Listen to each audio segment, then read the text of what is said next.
Riding on the coattails of the hugely popular Paranormal Activity comes its sequel, boasting a bigger budget compared to the minuscule $15,000 of the original, and riding on a lot more anticipation than the original was forced to contend with. This sequel kicks off with some new characters in a new house, but faced with a rejigged situation. I have to off the bat admit that I really didn't like the original Paranormal Activity much at all. I've had scarier experiences doing my laundry.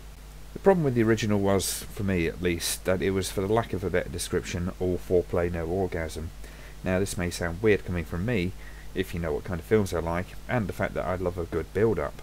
Paranormal Activity 1, however, really strained the limits when it came to building suspense, to the point that it required an enormous amount of charitable indulgence from the viewer, because it literally does nothing for probably 99% of the film. When it did do something, it was generally things like opening a door, or, for the real fright, it would make a sudden and loud noise. So, does the sequel do the job better? Well, to a degree, but in essence it's business as usual. After an extended exposition which introduces the family in their new house, it then gives the reason for their placing all sorts of night vision cameras in the house, and oddly, not one of them seems concerned or bothered about being on camera 24/7, not even the teenage daughter. We then begin to play the waiting game. Minute after minute of mostly inconsequential happenings and dialogue rolls past the viewer as we're eventually informed that in 60 days from when the footage is supposedly filmed, one of the characters from the original, Mika, was found dead.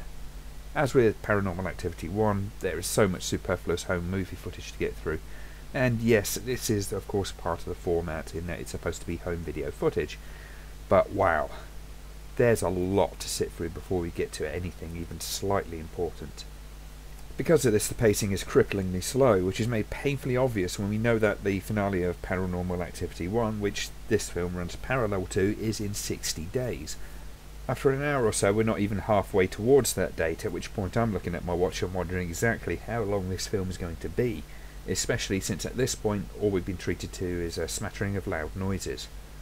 And this brings me to a main issue that I have with this film. It seems to think that jump scares are something that can sustain interest in a film. Sadly, at least for me, I found the anticipation was for the most part simply a product of wondering when the next loud noise was coming. And surely that's not the point, is it? For the most part, this is how it goes. Quiet, quiet, pointless chit-chat, bit of exposition, quiet, then... And if that moment annoyed you, then you'll hate how this movie runs. A lot of nothing, followed by nothing, then a noise to make you jump, or alternatively a door opens and closes. And for a variety, they sometimes slam it completely shut while making a loud bang. However, I can't write this off completely, as there's a few scenes that do hit fairly high levels of creepy. These moments are actually quite riveting and are what those who like this film will take away from it, instead of the largely dominant sections of void that those who hate it will.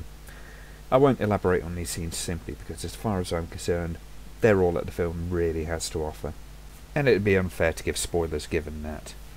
The film does manage to have a payoff that's just about worthwhile, but my god is it really reliant on you being patient beyond a Call of Duty, and I'm saying this as someone who counts the epically slow and quiet film 2001 as one of my favourite films.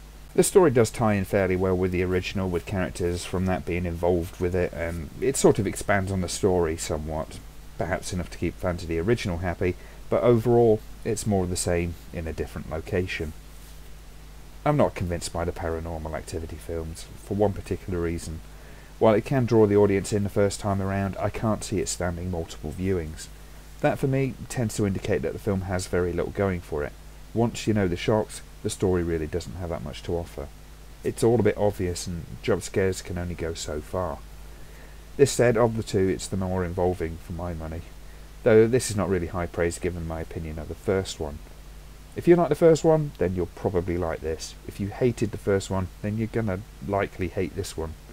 It ramps things up a touch and even occasionally betrays its realist style to provide a more cinematic experience, but in essence it's a one-shot wonder, and you'll probably not want to watch it again. Not the worst film ever, and certainly not as repellent as Vampires Suck, but it's one for the fans of the original and those who can allow themselves to sit back and let the film do what it needs to do, however long it takes.